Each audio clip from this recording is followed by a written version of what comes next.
Okay. Yeah.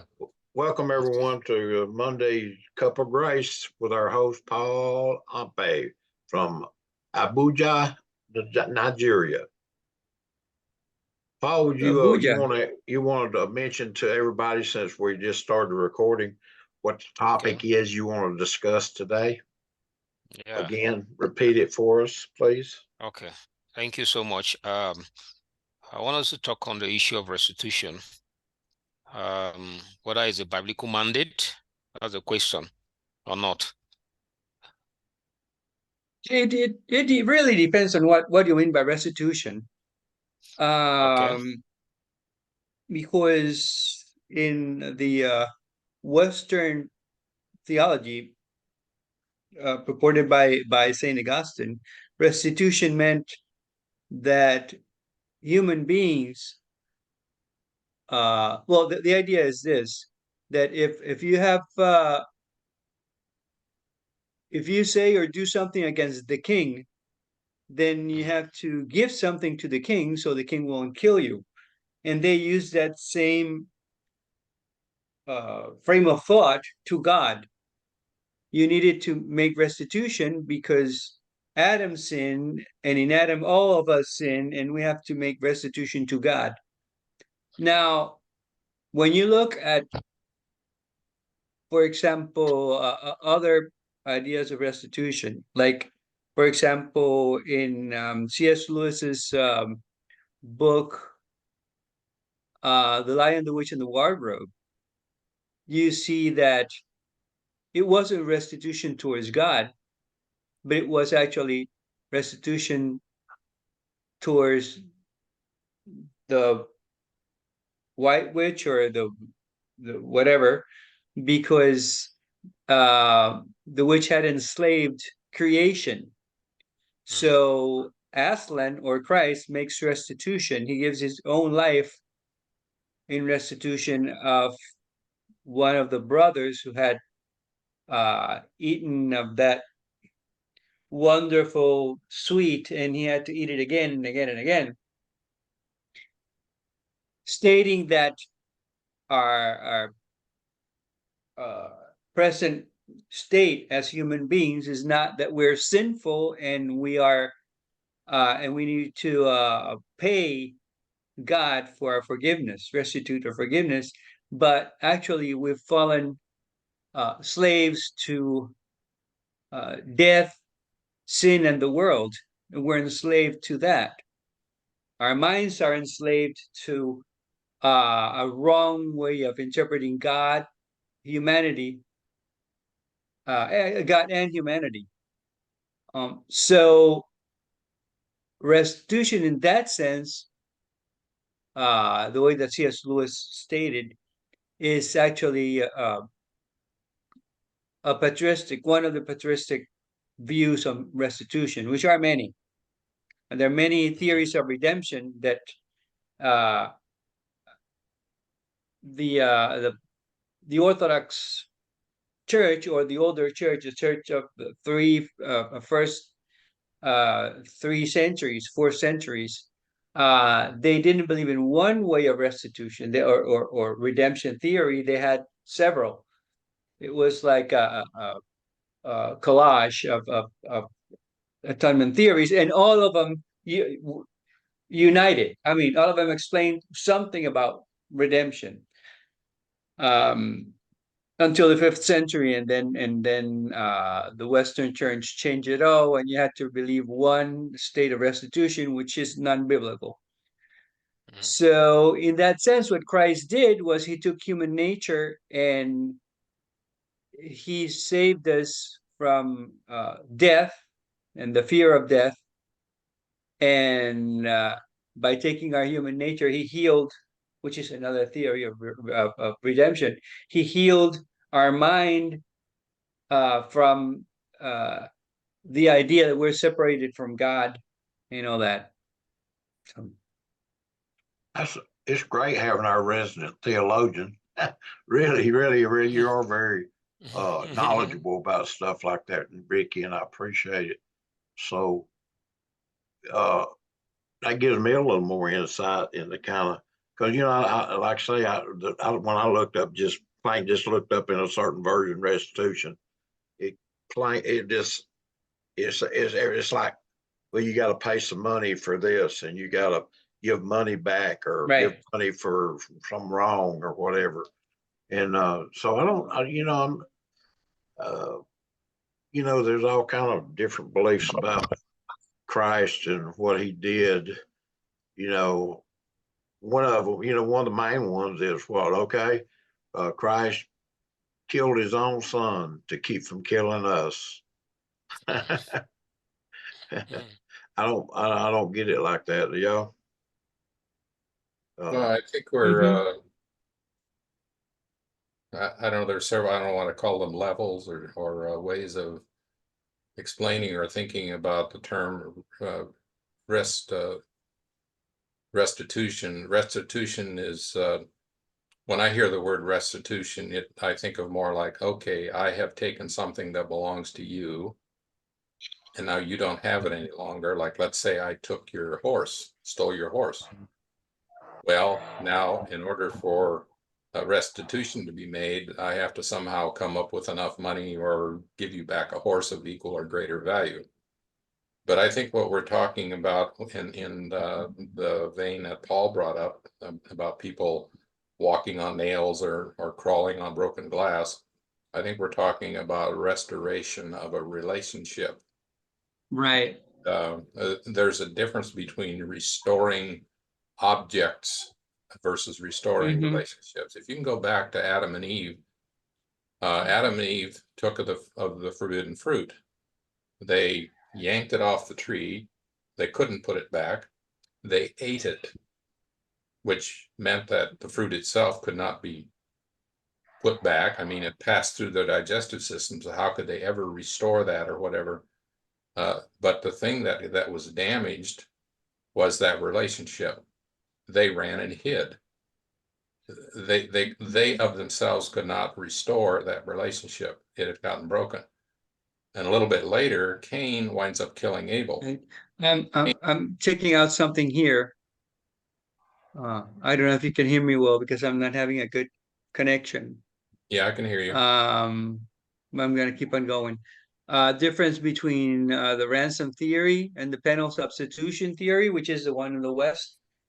And the ransom theory means ransom comes from Mark 10:45. For even the Son of Man did not come to be served, but to serve and to give his life as a ransom for man. And in 1 Timothy, Christ Jesus, who gave himself as a ransom for all people. Ransom theory was the predominant theory in the atonement of Christianity, first 1,000 years. And it meant that since the fall of man, mankind has been enslaved to Satan, who is the prince of this world, and on death and the world. So the ransom view, Jesus saved us from enslavement by giving himself ransom on our behalf. And he did that by being victorious over death and Satan and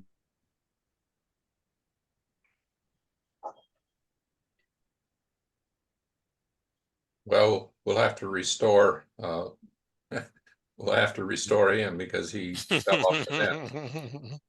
He's been restored. I did it. Look, You restored him. You'll have to be restored, Ricky. We can't hear you or see you now.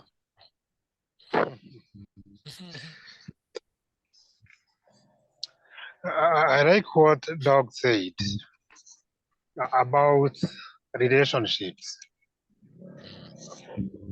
Human lives, in most cases, is about relationships. How we relate with one another and how we relate with God. But God knew, or always knew, that we don't have capacity to do it right. That is why he chose to do it for ourselves. But people make a mistake of thinking Jesus came to make it easy for us to do it. In other words, he came to draw us back to ourselves and give it another shot. but we are not able to do it. But when I think about human relationships, there are things that we need to tell God and God honor when we offend other people. Say, for example, if you get involved in another trust relationship with your friend's wife, and then you go tell him, I've been doing this over the years, and in fact, one of your children is mine, that will be dangerous for you. But this you can tell God, and God will be able to forgive you, and you move on. That's how I look at it. Yeah, I think it's a multifaceted thing going on here. I agree with you, Anthony, and I agree with what Ricky's brought up. But it's such a complex. There's so many different avenues. For example, let's just say that I have stolen something from Paul. Say that Paul and I live next door to each other, and I stole something from him. Well, Paul figured out that I stole it and I refused to admit it or refused to give it back. Our relationship now is broken because I have taken something. What would it take? What would it take for Paul and I to be reconciled? What would it take for him to ever trust me again? If I simply give the object back, would that be enough? Well, I don't think so. I think it would require more than that. Like Paul, the Apostle Paul writes in Ephesians chapter 4 and verse 28, he says, he who steals must steal no longer. Okay, so if I, as I heard someone say years ago, is stopping stealing simply enough? Well, the fellow that brought up the question said, no, that's just a thief between jobs. So just because you stop stealing doesn't mean you have changed. But Paul goes on to say, but rather he must labor, performing with his own hands what is good, so that he will have something to share with one who has need. So for Paul and I to be completely reconciled, I would give him back what I had taken from him, but also over a period of time, Paul would be able to see that I'm not a thief any longer, but rather I've got instead of using my hands to steal, I'm using my hands to make things, to do good things with my hands. And I make enough good things in an honorable way that I have extra, and I give that extra to others that have need. So after a period of time, maybe a year or 2 or 5 years, however long it takes, Paul would begin to see, Doug's not a thief anymore. He has changed. And it's that change then that convinces Paul that the friendship can now be reconciled. That Doug and Paul can now be friends again. Now with God, who sees the heart, when we steal from him, like the forbidden fruit or steal a life or whatever, he can see the heart. And in the sacrifice of Jesus, it's like, you died with me. There is no, your dead nature needs to die, but I'm going to restart you. I'm going to birth you again. You're going to be something brand new.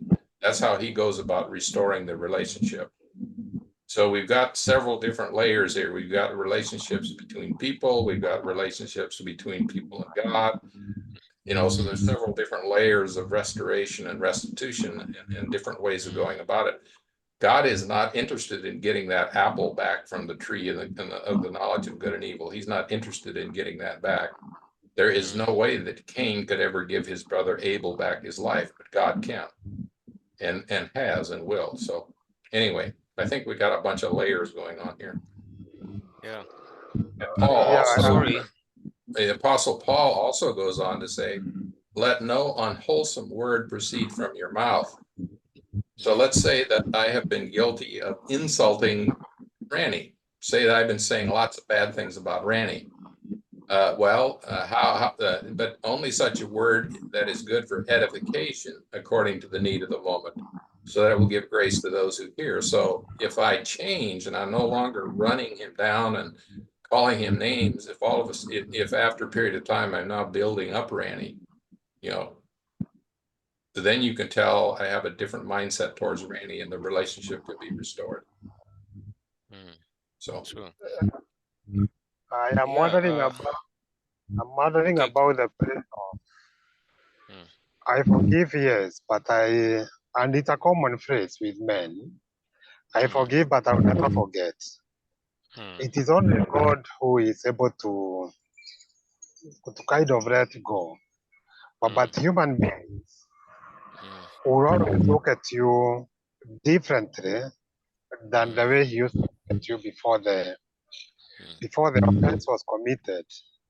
So I don't know whether we can be able to restore our relationships completely, no matter how much we try to.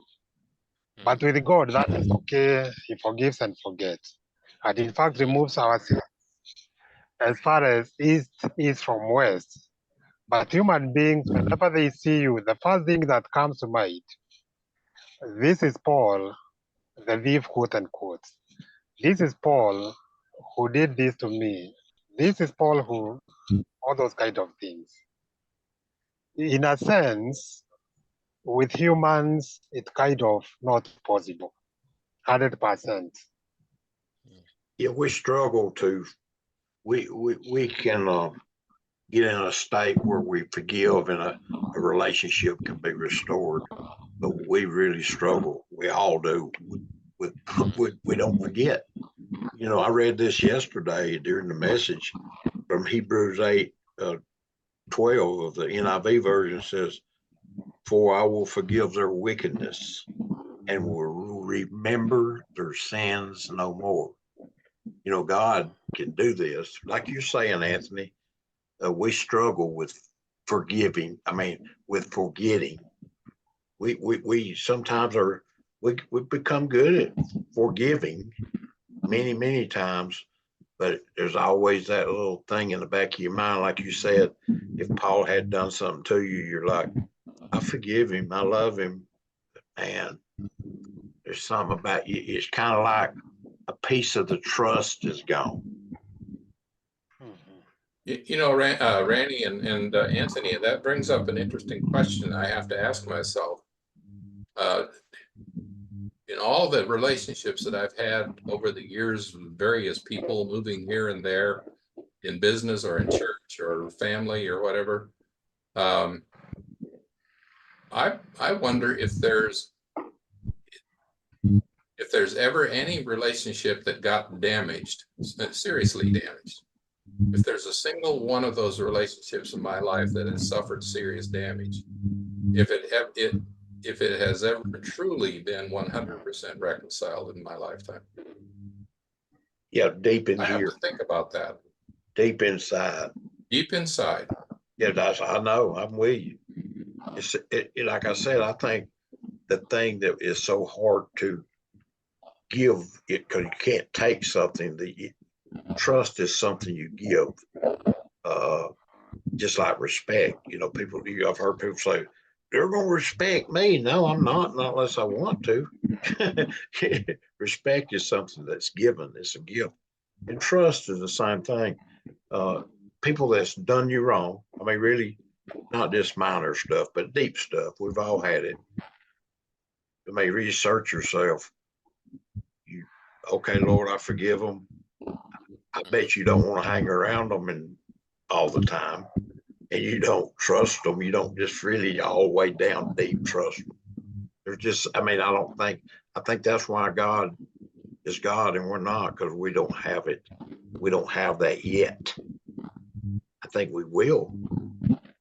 Because, you know, you're just talking about the Garden of Eden. Also, something I did a message one time. I went over and spoke at a little church group in Athens, Georgia, of all places, over there where the university is. And I spoke about the fig leaf and about how, you know, they hid behind the fig leaves and who told you was naked and the whole story. And I talked about how that is symbolic to me of how mankind, we've been hiding behind certain kinds of fig leaf forever. We all got ones we hide behind sometimes.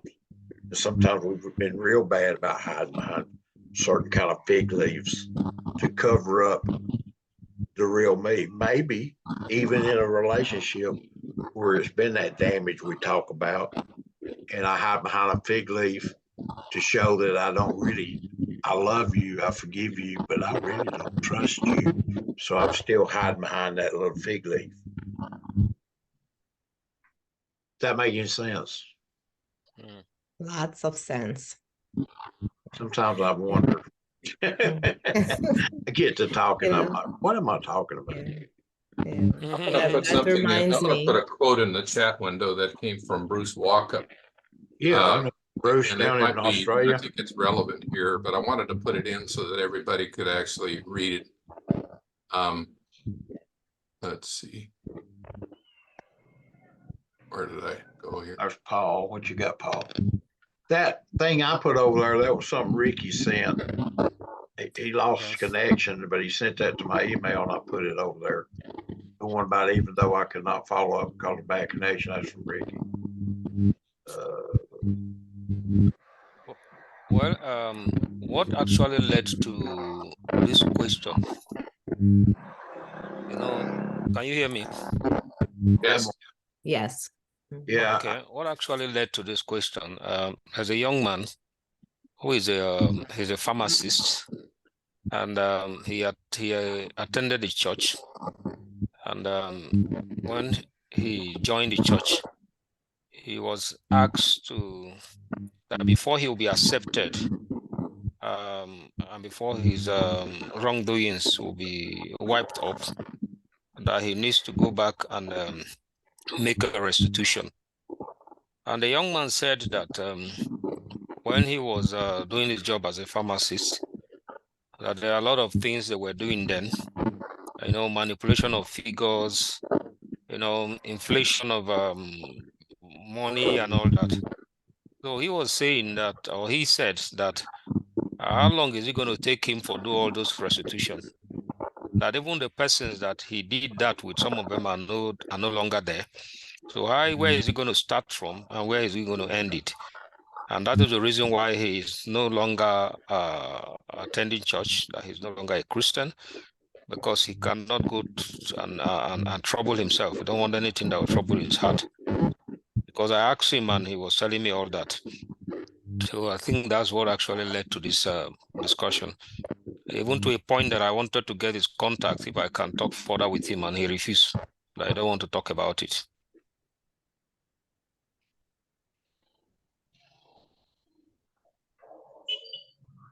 Paul, when there are some things we personally can restore, but other things we cannot. And I think we have to come to the realization of what is it that we can restore personally, but what can't we? Anyway, I put that quote from Bruce Walker there.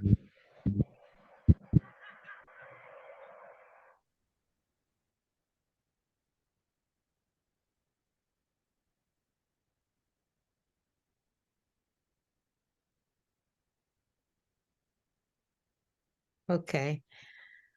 I think Ronnie was speaking, but he's muted. So I'll take this opportunity. No, I was actually reading. I'm reading to myself. Go ahead. Okay. When you mentioned the word restitution, my thought process went directly, to the penal system. Because when you think of what happens there, it really just, it blows your mind, because the system is set up not in a friendly way, not in a forgiving way. If you do something wrong, you must make restitution. And I've been serving in the system long enough to see how restoration is never a part of it. When someone commits a crime, you are going to be penalized to the fullest max. And it's really sad, because in the program that I teach sometimes, it's called restorative justice. And it's based on how God restores, his children. So what I wanted to just bring about I'm sorry, my vision is bothering me today. It really touched my heart when you mentioned the word restitution, because I know this young lady who got involved with, just wrong crowd, wrong group, and they all did things, and she was left holding the bag. And here she is taking responsibility for everything that her friends did. And one thing that really troubled me, the person who was hurt in all of this, the state attorney was trying to just give grace in a little way. And when you heard the story of the person who was damaged in all of this, it was so painful that you couldn't help but wonder how could I personally reach out to this person and make her whole? And it just really, hit you right there in the gut, because when we do things, we're not thinking of the damage that is going to be done to the other person. We don't think of it when we are out there making our mistakes, making the wrong choices. But I saw this little clip that someone sent me, said, isn't it amazing that Jesus went to the cross? He did exactly that to redeem all of it, to redeem the person who was damaged, the pain, the suffering, and also to redeem the one who inflicted the pain.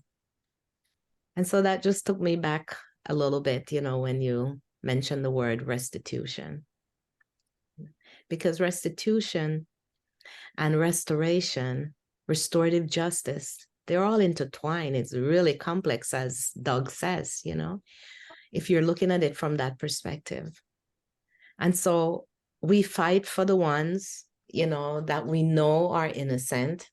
But then there is also this desire to fight for the ones who also inflicted the pain, because it was a moment of insanity, a moment where there was no thought, that they were driven to do what they did.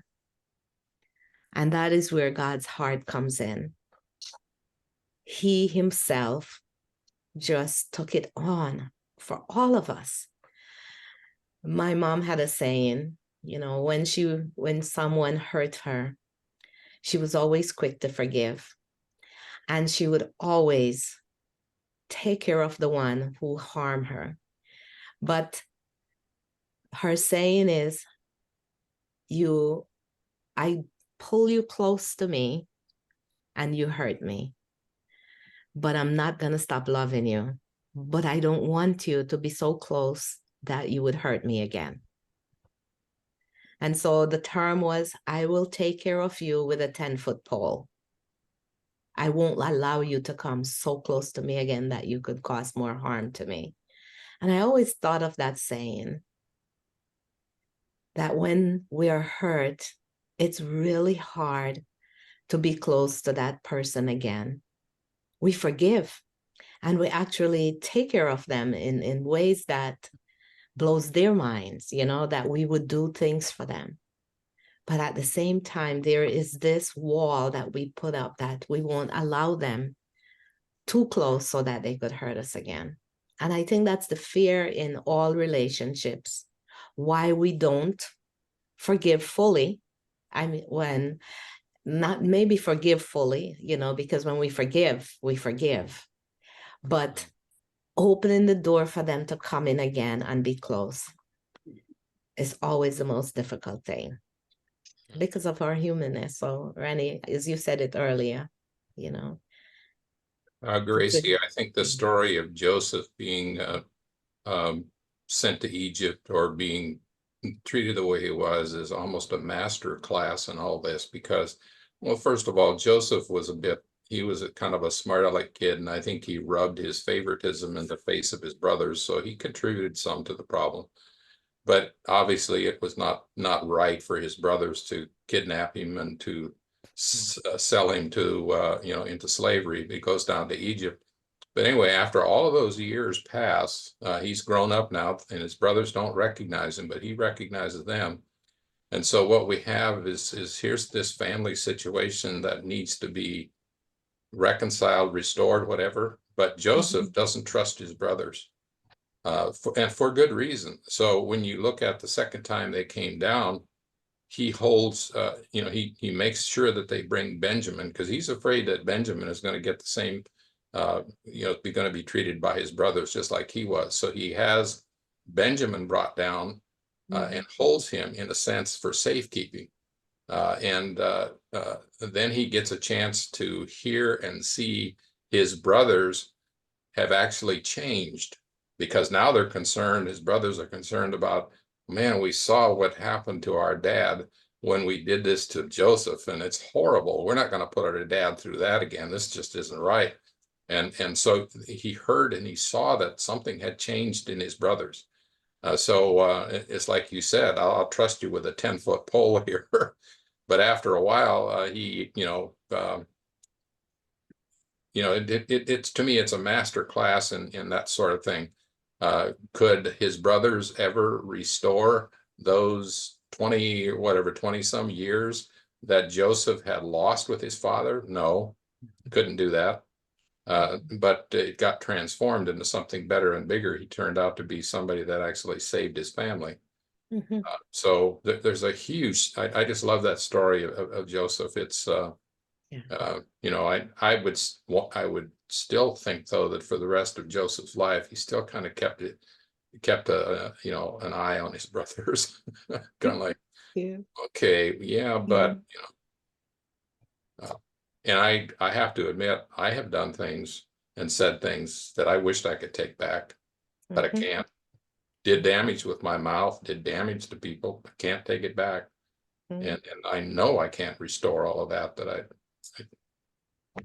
it's like story of Cain and Abel. We always cast it in terms of black and white. Cain was really evil and Abel was really good. Well, you really think Abel was completely clean in this whole scenario? The Bible doesn't say what, but Abel probably wasn't all lily white in his life either, so I don't know.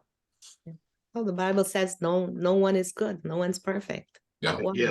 Only God. So we're all humans, so all the way back, and we know all you got to do is know yourself a little bit to realize that, hey, the different things in your life that you look back and you say, I wish I could have taken those words back, or I wish I could have taken that action back.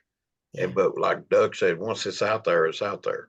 Once you take up the apple, that apple's done for. You either got to finish eating it or throw it away, but it can't be put back on the tree. But I think for me, the thing of this topic that Paul brought up is that it's just, for me, what's come out is the thing about God is the only one who actually forgets what we've done wrong. I think we'll remember things we've done wrong until our last breath, unless we, lose the mental capacity to do so. And then I do think hopefully that'll be one of the gifts of our new being in the presence of God, will be that all that will be burned away, and we will have actually forgotten our and others' wrongdoings. Amen. I hope it's like that. Commenting on what you said about her mother, I think that is representative of all of us. We are the heart again. So, we say we forgive, yes, but we want people to keep distance. That doesn't sound like a total forgiveness and forgetting, for that matter. So we are cautious from that point going forward. So I agree with Rani. God is the only being who is able to forgive and move on like nothing happened. But for us beings, want people to keep their distance, lest they hurt us again. That means it is still ingrained somewhere in our system that there's a possibility I'll be hurt again. And in order for me to be safe, let them keep their distance. That doesn't sound like a total forgiveness. It doesn't. True. Well, you know, the way we are, think about it. If me or someone I really love does wrong and they end up in front of the judge, we want look, Your Honor, would you please show me mercy? Would you please show my son or daughter or whoever mercy? If the person standing in front of the judge has the one that's done you wrong or your son or daughter wrong, you don't, but we normally don't want mercy. We want what we call justice. We want them to be the Western mentality. They need to be punished for what they did to me or my loved one. And when it's the other way around, we want mercy. Well, I That's think just this the is way we are. I think this is screaming at us why we need to have the Father, Son, and Spirit dwell in our hearts. Absolutely. Because it's like that one man who says, "I believe, help my unbelief." And I think it's not. I think to expand on that, it'd be like, like Gracie and Anthony were talking about. My forgiver is broken. I forgive, help my unforgiveness. You know, I cannot forgive completely. It's impossible for me. It's broken. And it's like the Spirit interceding for us with groans that can't be uttered. You know, it's like, God, my ability to pray is broken. Pray for me. My ability to forgive is broken. Forgive for me. My ability to make restitution is broken. Restore for me. I can't do this. You know, I can try. And I come pretty close sometimes, but when the chips are down, it's never 100%. I can't do it on my own. It's got to be you, Lord. It's got to be you. I've said this before, speaking in front of a group in person, and some of you may have heard me say it. I said, I'm so glad at this point right now that I'm not God, because you would say something that may not even really make me angry, but it would be something I didn't agree with, and I go poof, you'd be gone. And then somebody else will do it, poof, you'd be gone. I said, by the time we got through, everybody in here would be gone, and that would tick me off. And then poof, I'd poof myself. Yeah. That's just the way we are. You know what I mean? Because for a moment, something might flare up in you, and then we had the power of God. Oops, oh man, Paul, I'm sorry, you're gone. Yeah. We forget. You didn't agree with me or whatever. That's why we need that. That's why, like Doug said, that's why we need the Father, Son, and Spirit, because we do not have the capacity to love us as we are. You know, I like the theme that you have for this meeting. I was thinking about it the last time we met, a cup of grace. You know, it's a huge reminder that that's why we're here. A cup of grace. Yeah.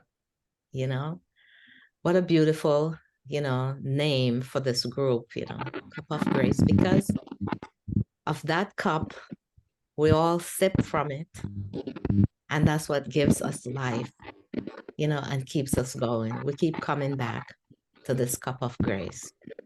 So whoever thought it up, that was inspired. I wanted to mention it the last time because our conversation, really led to that. Without the cup of grace, we wouldn't be. We'll be otherwise minded, doing other things. But here we are. It's amazing that actually the name came from Ricky's wife, Maggie. Right. And she thought it up. And here she is, a Puerto Rican who gave the name to this, we have a Nigerian that hosts it, and then we have people of all different cultures from all over that join together. I think I think it's awesome. It's a beautiful picture. You know what I mean? Mm-hmm. I think I want to start a new meeting that's a little more righteous. I'm going to call it a gallon of grace. There Yeah, you go. yeah. Then I'll start one. I'll start one a 55-gallon drum of grace. Come to my Let's just group. keep adding the zeros. We have more grace at my group. Yeah. You know, That'd be human nature, right? yeah, Up a grace. That's but not enough. Come on now. Let me up the ante. But you know what? We have exactly enough grace Yeah. that we need. yeah. Yes. Mm. Yes. You know, we've been We're in a place where we're able to forgive and embrace that person, because we don't realize the healing that happens when that person feels that embrace, experiences that embrace, that they did something wrong, but we're not holding it against them. And I often think, of the things, that occurred, in my childhood growing up, how gracious my dad was. He would forgive immediately on the spot, and he would embrace. And I always wondered, how was he so wise? He was Roman Catholic, he just go to Roman Catholic church every Sunday. That was it, and something about him that truly, touched my heart.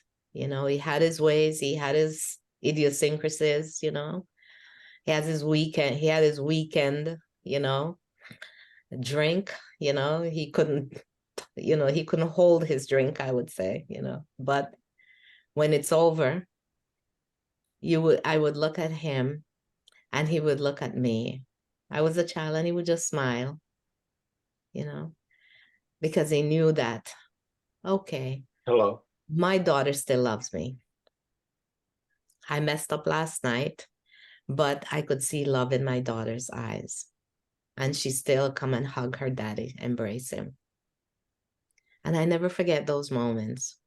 I always think that's how God is with us, Every moment that we go off track when he's speaking to us and we decided to go against his, plan for us, he still awaits us and he still throws his arms around us and hugs us and said, okay, I am still going to be with you in this. I'm still going to travel and carry you at times when it's too heavy. Yeah, And I that's think what. Go ahead. that's good. I'm glad you had a father like that. So did I, and that helps an awful lot. When you realize how every stupid thing. I often joke that when I grew up and moved away from home, my father's life expectancy jumped 30 years. That was a hazard to be around.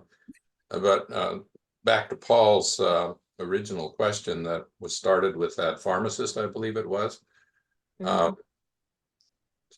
Somehow I hope that fellow can come to the realization, I think he's kind of already there, I can't restore, I can't forgive, I can't. I'm trying really hard, but I can't. But there is one that has and can, and that's Jesus. Jesus would if he had a one-on-one meeting with that man could express that to Jesus, and he says, I know you can't, but I can, and I will.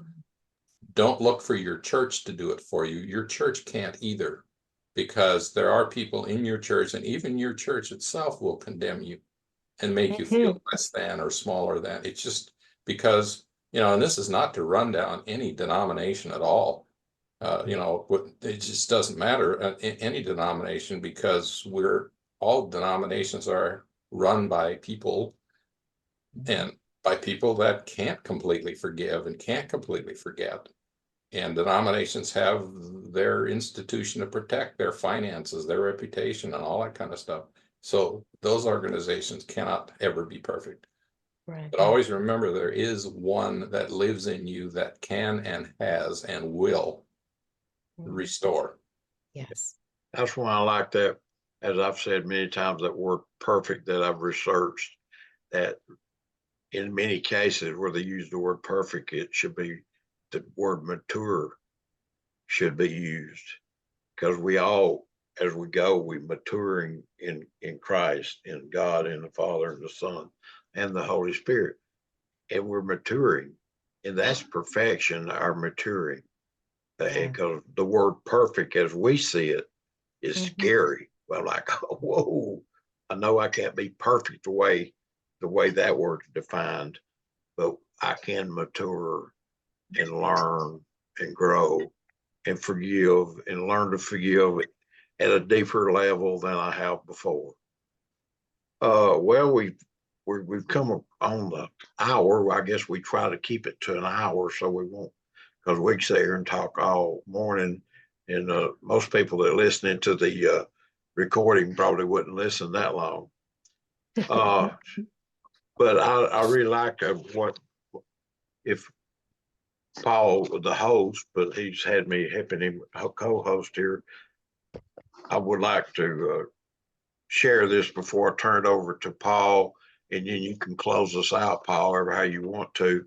But that quote from Bruce Walker, I can pronounce his name, from Australia, a quote. This is just like Christ talking to you, me and you. Will you let me love you as you are? Just as you are, will you let me love you? Good question to ask ourselves as we leave today. Paul, you want to wrap it up for us? Yeah, thank you so much for your contribution. It's really a wonderful thing to talk about, because most people who base their teachings on the Old Testament, I think they hold this on a very high esteem, even though we are to restore back some things. But I think the love of God has really wiped up everything, just like what I shared on the chat box about the question Peter asked and how Jesus responded to him. And thank you all for your contribution, and I've learned so much from this. As we talk about cup of grace and the gallon, if you see the last comment I made there, I said it's a cup because we sip the cup and ask for more than when we take a gallon and satisfy ourselves at once. So as we keep coming on a daily basis, we ask for more. We'll take a little quantity, just like Surani has said, we have spent so much time here, we don't need to spend more than an hour so that we can ask for more. So thank you so much. Before we go, Paul, would you, Dahabu, would you tell her what Alabama is? Okay. Dahabu. Yes. Can we see your face? Yeah, there she is. Okay.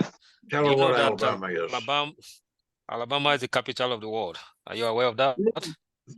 I don't agree on that. How? We're gonna have to do some work. Why? Fred. Back us up, Fred. Yes. Hello. What's Alabama? Hello. Hey. Today I've been disturbed. My internet is not stable today. But before we close, tell us what Alabama is. Fred, he's saying Alabama is the capital city of the world. Yes, it is. And it is not. He is the president. I don't agree. Okay, we need a third person to balance the witness. We're going to have to do an intervention. Doc, is it true? You're asking me? Yes, yeah. That's not something that can be argued in a court of law. Well, my credibility is on the line here. It's too cold for me to answer that question. Let me ask our sister. Let me ask our sister to give us an alternative. Yeah. I'm gonna knock the recording off now, since just remember, Alabama is the capital of the world.